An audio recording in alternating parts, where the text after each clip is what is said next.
long do you think it takes, not maturity, but to get the feedback into a business or an establishment to say, actually, this is working because we have done the policy, and then we've implemented it and it's there, and we're doing a feedback loop now. In actual fact, it worked, because there's a scepticism, no doubt, and you've got to, people fall back in that transition and change thing. So, how long do you reckon? I mean, it depends on the scale, no doubt. I think, it depends on the scale. It depends on the organisation, cultural DNA. So there's a lot of aspects to think about in that change management process. But let's say from the time when an organisation decides to go down the route of implementing this framework, obviously there's other frameworks, but let's say this international framework, to getting value is it starts immediately. If you can't show value, those types of change projects die pretty quickly. Yep. So I think as far as, if you think about it from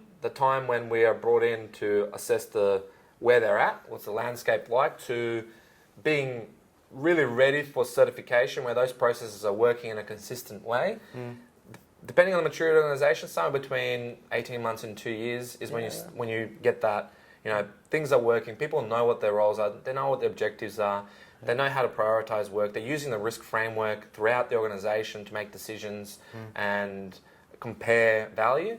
But actual, getting value out of it, it also depends where the organisation is focusing, because you can't focus on everything at once. So we've had clients where they start with a specific issue. So they know that they've got, let's say, excessive corrective maintenance, and they're spending way too much money on corrective maintenance. So it's a process of addressing that issue within the scope of the framework. So fix that, and then they get ready. Correct. So looking at the full framework in the operational processes, work management. So let's say, okay, why are we spending too much money on corrective maintenance? So looking at those processes that are in that implemented currently, and looking at their work management practice, looking at asset age. So it might be fleet related. So it might be condition. Correct. Condition and age might be an aspect. So it might not just be the way we do things, or it might not be work management or trade quality. It might actually be the fact that in a more strategic way, that the age of the asset is at a point where it requires more attention. So what it tells me then is that the question is a hard one to answer, as you've pointed out, is as you're going through the process, what you find is there's a gap there, let's fix that. That'll then help us understand that, which then leads on to the next thing. I think it just keeps rolling, doesn't it? There is a natural flow to implementing Continual ISO improvement. 5001, and it's developing governance and leadership. Yeah. So this is what we're going to do, guys. Yeah. These are the objectives. Yeah. Engaging the right people in the right in the organisation and saying, okay, so this is what we want to do. Train them. Train them, implement information systems if you don't have any, or use them better than you're using now. Yeah. So implement data management, document management, rules. Yeah.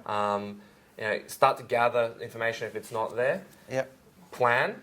So leadership and governance, end-to-end planning. So how are we going to deliver those objectives? What do we need to do with our assets? What is the risk base of our portfolio? How much money do we want to spend to get the business to deliver the business outcomes? And then off you go. And the next stage is your operational stuff. Your operational stuff is the day-to-day. It's massive. How are we going to? It just keeps coming. How are we going to do projects? So is there a documented, standardized way of identifying the projects that we want to do, delivering those projects, and then handing them over, operational readiness, handing them over to the maintenance team to be able to deliver the life cycle of those assets past that, construction construction stage, and how we're going to maintain that asset over time, how we're going to dispose of it, at what point in time do we want to dispose of it, so that you got your reliability assessment, your life cycle assessments. So those operational that operational section or operational element that's where I see the biggest scale. Yeah, so right. Depending on the organisation, those operational processes and procedures can grow dramatically, right? And the amount of people that are involved in managing those. And then you've got your measurement and continuous improvement processes. So if you think about it, leadership, planning, operational processes, measurement, continuous improvement. So basically, measuring the performance of the asset, measuring performance of the business system. So is everyone doing the right thing at the right time? So if we say we're going to have a work management procedure, how are we going to measure that that's effective? So can I just cut you short then? Yep. It's It's a massive undertaking as far as getting it going. It's a major involvement in keeping it going, and the intent is for it to keep moving forever.